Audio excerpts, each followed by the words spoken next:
You're watching Dante's Boxing Nation. Woo!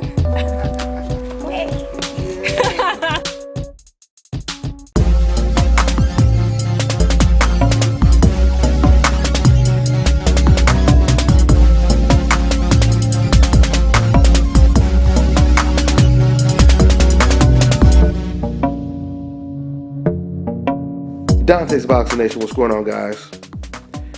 So today, out there in the UK, Gennady Golovkin and Kell Brook, they had another media gathering out there to promote this fight on September 10th. And Kell Brook, he said some pretty interesting things about this upcoming fight with Gennady Golovkin.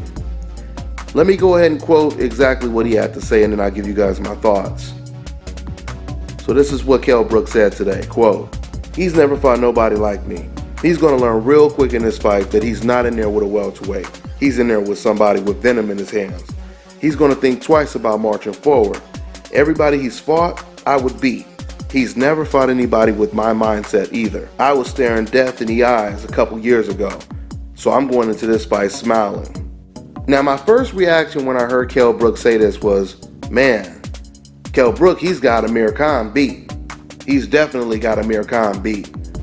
And when I make that comparison, what I mean is I sense this different level of confidence when it comes to Kell Brook versus Amir Khan against Canelo Alvarez. What Kell Brook is saying right now, he's genuine, very sincere. Not to suggest Amir Khan didn't think he could beat Canelo Alvarez, but I just believe that it's a little bit deeper with what Kell Brook is saying. I like the fact that Kell Brook is saying I could have beat all of those guys that Gennady Golovkin faced. That stood out. When Kell said Golovkin is going to find out real quick that he's not in there with a welterweight and he's in there with a guy that has venom in his hands, and he's going to make Golovkin think twice about marching forward. I thought that was pretty interesting when he said that. Now, the one thing that he said that I thought was kind of cliche is when he said, "I stared death in the eyes." Not saying that he didn't stare death in the eyes, but whenever I hear fighters say stuff like, "I stare death in the eyes," "I've been shot before," or "I was in the hospital for 8 months and the doctor told me I would never walk again, and I'm the miracle man and here I am fighting."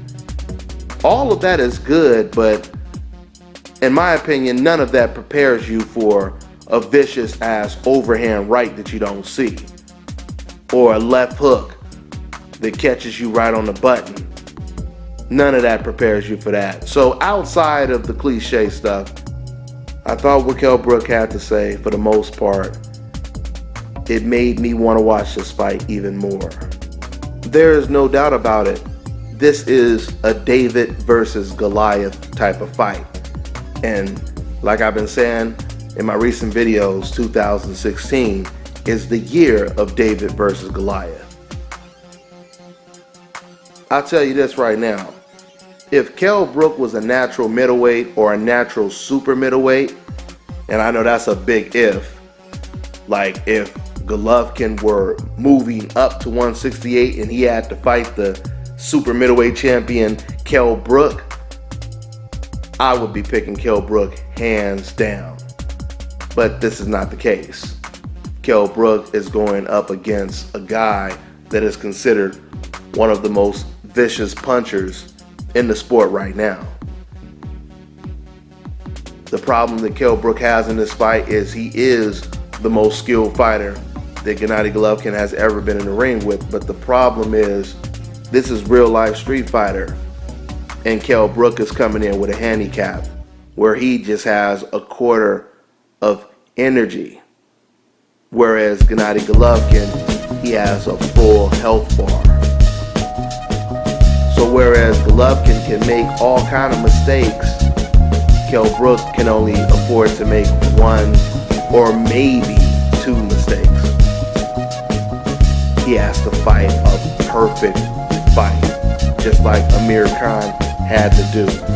And Amir Khan was damn near doing it for a good, 5 or 6 rounds? So we'll see. We'll see.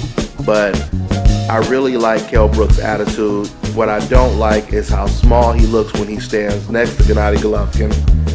When I first found out that this fight was signed, I was really hoping that Kell Brook would stand next to Golovkin and damn near look the same size.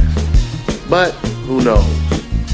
I mean, we've seen Pacquiao go up against Oscar De La Hoya, and I remember Pacquiao was a huge underdog going up against Oscar De La Hoya. They gave Pacquiao no chance. They said the fight was a ridiculous mismatch, and Pacquiao, he pulled off the upset. So, of course, there are definitely some differences when it comes to that comparison, but you get the gist of it. At the end of the day, this is more of a win-win for Kell Brook than it is for Gennady Golovkin, of course. It's almost a lose-lose for Gennady Golovkin. I mean, the most impressive thing Gennady Golovkin could do is just run this guy over, like Mike Tyson ran over Michael Spinks. If this fight reaches the championship rounds and Kell Brook is still in the fight, Gennady Golovkin, he's going to deal with a lot of criticism. So really, the only thing Golovkin can do in this fight to break even is smash the shit out of Kell Brook and get him out of there early, or just dog walk him the whole night and then take him out in a vicious way. We'll see what happens. That's all I got for now, guys. I'm on to the next one. This is Bobby, and you're watching Dante's Boxing Nation.